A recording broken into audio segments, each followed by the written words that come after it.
상하 경찰관청 간의 관계를 보는데, 그죠? 상하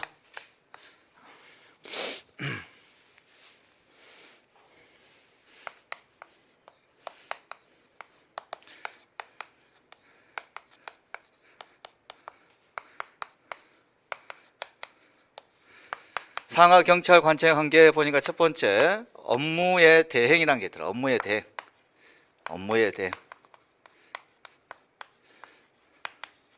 업무의 대행 관계.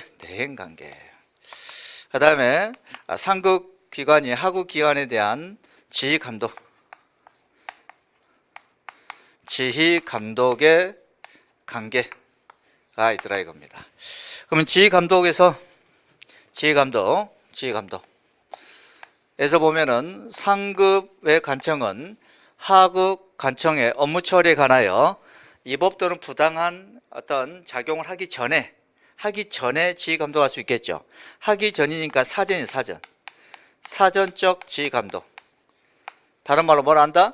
하급 관청이 국민에게 위법 또는 부당한 작용을 하기 전에 하는 거죠. 하기 전에 미리 뭐 하기 위해서 예방하는 차원에서 하는 지휘 감독이다 이겁니다. 사전적 예방적 지휘 감독. 그 다음에 하급 관청이 국민에게 위법 또는 부당한 작용을 한 후에 한다. 후에 하니까 사후죠. 다른 말로 이를 교정하는 차원에서 한다 이게요. 교정적 지휘 감독 이런 것들이 있다 그랬어요. 그러면 사전적 지휘 감독, 예방적 지휘 감독에는 뭐가 있느냐? 우리 앞에서 배웠던 훈령이란 게 있죠. 승인 이런 것들이 있습니다. 사후 교정 쪽은 취소, 정지권 이런 것들이 있습니다. 취소, 정지권. 자, 상급관청은 하급관청이 그 권한 행사를 위법하게 하거나 또는 부당하게 했을 때 위법이라는 건 법을 위반했거나 또는 적법하더라도 공익에 타당하지 않더라 이겁니다. 부당할 때는 상급관청은 취소하거나 정지를 할 수 있답니다. 정지를 할 수 있다. 이런 내용들이죠. 그러면은 지휘감도 이렇게 끝내고요. 업무의 대행입니다. 대신 행사한다 이거야. 자, 하급관청이 상급관청의 권한을 대신 행사한다. 대신 행사의 방법에는 권한의 위임이란 게 있어요. 권한의 위임이란 게 있고 권한의 대리란 게 있습니다. 권한의 위임과 권한의 대리가 있다. 두 가지가 있다. 자, 권한의 위임이라는 것은 상급의 관청이 하급의 관청에게 상급 관청이 법에 의해서 부여받은 권한의 일부를 하급 관청에게 이전하여 하급 관청의 권한으로 만들어 버리는 겁니다. 그럼 하급 관청은 권한을 받았기 때문에 임무를 받았죠. 그래서 수임관청 또는 수임청 또는 수임기관 이렇게 표현하고, 상급관청은 권한, 임무를 줬죠. 그래서 위임관청 또는 위임청, 위임기관 이렇게 표현합니다. 그래서 상하기관 간에는 위임, 수임이란 말을 씁니다. 위임, 수임. 그래서 상하 간의 관계에서는 지휘 감독을 할 수 있다. 좀 전에 대등의 관청에서는 위탁, 수탁이란 말을 썼죠. 대등의 관청에서는 서로 뭐 한다? 위탁과 그 다음에 수탁의 용어를 썼다. 그리고 대등의 관청은 지휘 감독이 아니고 뭐라 해서 상호 협력하는 관계라겠지. 상호 협력하는 관계다. 구분해서 알아둡니다. 그렇다면 권한의 임이라는 것은 상급 관청이 법률에 의해서 부여받은 권한의 일부입니다. 권한의 일부를 하급 관청으로 이전해 주는 건데, 그래서 여기서 우리가 이제 권한의 전부 위임할 수 없어요. 그 다음에 중요한 권한 위임을 할 수 없습니다. 반드시 상급 관청이 처리하라고 하는 형식적 권한 이런 것도 위임을 할 수 없다 그랬어요. 자, 권한의 위임하게 되면 결과적으로 어떤 효과가 발생하느냐 보니까 첫 번째, 권한이 하급 관청을 이전해 버린다 이거예요. 권한이 이전돼 버린다. 이 말은 즉슨 다른 말로 권한 행사의 효과의 기속이 변경된다. 이건 변경된다. 자, 기속이 변경된다. 법률 효과의 기속이 변경된다. 이 소리는 법률 효과의 어떤 발생의 주체가 상급관청에서 하급관청을 이전해 버린다 이겁니다. 그 다음에 세 번째, 하급관청인 수임청의 권한이 되고,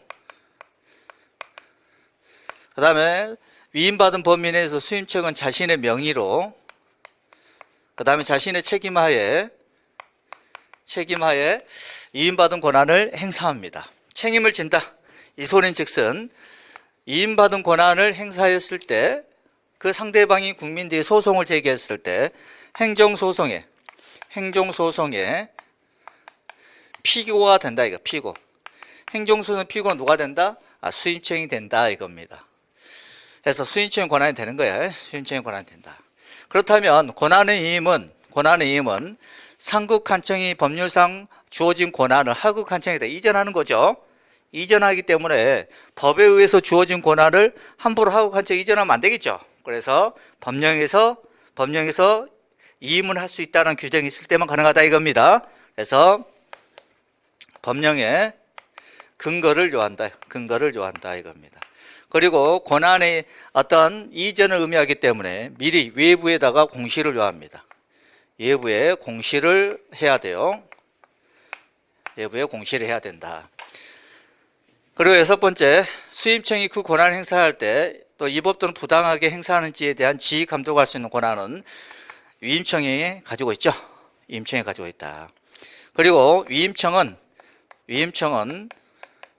지휘 감독의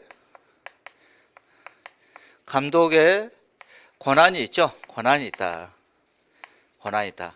그래서 지휘 감독의 또한 책임도 집니다. 책임도 진다 그랬어요.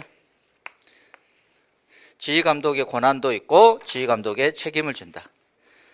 여기서 이 책임과는 구별해야 돼요. 이때 이 책임이라는 것은 수임청이 위임받은 권한을 행사했을 때 그 위임받은 권한 행사가 위법하게 해서 국민 소송을 제기했을 때 책임을 진다는 소리고, 위임청은 그 수임청 권한 행사에 대한 지휘 감독에 대한 권한이 있고 그 지휘 감독에 대한 책임을 진다는 거예요. 지휘 감독의 책임을 진다는 거예요. 그 다음에 일곱 번째, 위임청은 지휘 감독의 권한이 있다 할지라도 수임청이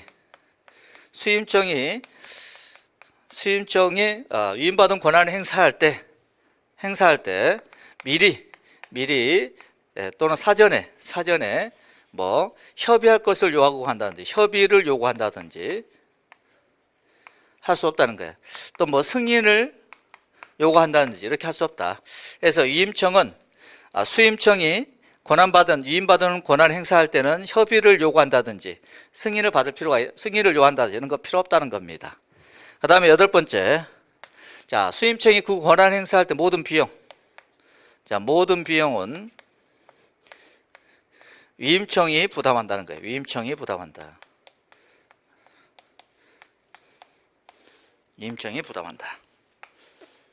자, 이런 내용들이 쭉 나오는데 잘 알아둘 필요가 있다. 잘 알아둬야 돼요. 그럼 권한의 위임, 우리가 이제 예를 들어보면 어떤 일이 있냐면은 경찰공무원법상 잡아봐. 경찰공무원법상 좀 전에 데일리 테스트 3회에서 나왔던 거죠. 무궁화 세 개를 우리는 뭐라 합니까? 경정이라죠. 경정부터 순경까지의 임용권은 청장이 행사합니다. 경공법 6조에서 청장님 권한이죠. 그런데 청장님은 대통령이 영이 정하는 바에 따라서 경감이야. 지금 무궁화 2개 이하, 즉 경감이야. 인사권. 그 다음에 무궁화 3개, 경정이죠. 경정에서의 휴직, 직위해제, 전보, 복직, 파견. 자, 이런 권한들을 누구에게? 지방청장 등 소속기관자에게 위임을 할 수 있다라고 규정하고 있다 이거야. 그 경공법 규정에 근거하여 청장님은 누구에게? 지방청장 등에게 요 권한을 뭐하고 있다? 위임하고 있다. 그래서 경감이야 순경까지 인사권은 누구의 권한이 되는 거야? 지방청장의 권한이 되는 거고, 경정에서 휴직, 직계제, 전보, 복지, 파견도 누구의 권한이 되는 거야? 지방청장 등 권한이 되는 거야. 그래서 지방청장들이 자신의 권한으로, 자신의 명의로 인사권을 행사하고 소송을 제기했을 때 피고가 누가 되는 거야? 지방청장 등이 되는 거야. 오케이? 이렇게 되는 겁니다. 잘 알아둘 필요가 있다. 그렇다면 여기서 말하는 권한의 이임이라는 것은 법령의 근거에서 이루어지는 법령상의 위임입니다. 법령상의 위임이야. 그런데 사실상의 위임이 있는데 그게 바로 내부위임, 그 다음에 위임정결 뭐 이런 것들이 있더라 이겁니다. 둘 다 위임이란 말을 쓰고 있죠. 위임이란 말을 쓰고 있으나 이거는 사실상의 위임이라는 거, 사실상의 위임. 개념은 똑같은데 차이가 뭐냐면 내부위임은 하급 간청에게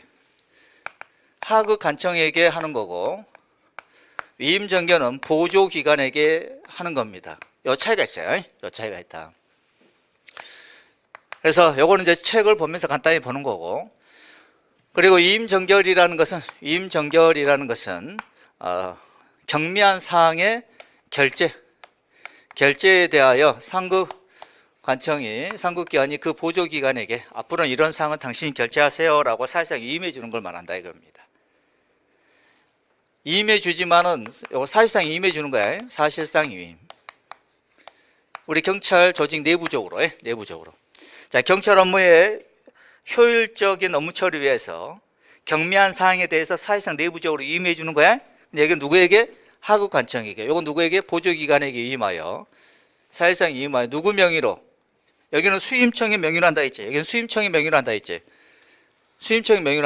근데 여기는 누구 명의로 하는 거야? 위임청의 명의로 하는 거야. 사실상 위임하여 위임청의 명의로 그 권한을 행사하는 겁니다. 행사를 해서 누구 명의로 효력 발생하여? 위임청 명의로 효력이 발생하는 걸 말한다. 그래서 우리는 이걸 이제 내부위임의 부, 하급관청의 하, 그래서 부하기관에게, 위임정결의 위, 보조기관의 조, 이조기관에게 이런 식으로 우리가 이제 암기하는 걸 알겠어? 내용 똑같다. 그 다음에 대결이란 게 있다. 대결이란 것은 대신 결재하는 거다. 즉 결재권자 서장이 또는 지방청장이 또는 경찰청장께서 휴가 갈 수 있죠. 출장 갈 수 있죠. 잠시 병원에 입원할 수 있죠. 그래서 일시부재시가 전제 조건입니다. 일시부재시. 오케이? 결재권자의 결재를 받을 수 없을 때 그 보조기관이 자, 보조기관 짱짱짱, 하급에 있는 짱짱짱이라 있어요. 여기서는 이제 차장님이, 여기는 차장님 또는 일부장이, 여기는 경무과장이 과장들 중에서 넘버원이 되는 거죠. 또는 해당 과장이, 보조기관이 그 결재란에 대자 쓰고 대신 결재합니다. 대신 결재하되 외부, 우리 경찰 조직 밖에서 외부적으로는 위임청, 본래 이제 결재권자인 본래 행정청의 명의로 행사하는 걸 말합니다. 자, 외부적으로는 본래 행정청 명의, 자, 이분들의 명의로 권한을 행사하는 것을 우리는 대결이란다. 그래서 본래 결재권자 이분들이 업무 복귀했을 때는 후여를 하고 사후보고 등을 해야 된다 그랬어요. 자, 이런 내용들. 그런데 여기서 이제 내부위임이나 위임정결, 대결 이런 것들은 이런 관계로 인하여 권한 이전되는 것이 아닙니다. 기속이 변경되는 게 아니야. 법률효과 기속이 변경되는 것도 아니죠. 그래서 법령의 근거를 요하지 않습니다. 그리고 외부의 공식이 필요하다, 필요 없다? 필요 없다 이겁니다. 이런 내용도 쭉 나오게 되죠. 권한 이전 효과가 없다는 거야. 권한 이전의 효과가 없다. 그래서 우리가 이제 권한의 이임 보고 또 대결을 보도록 합시다.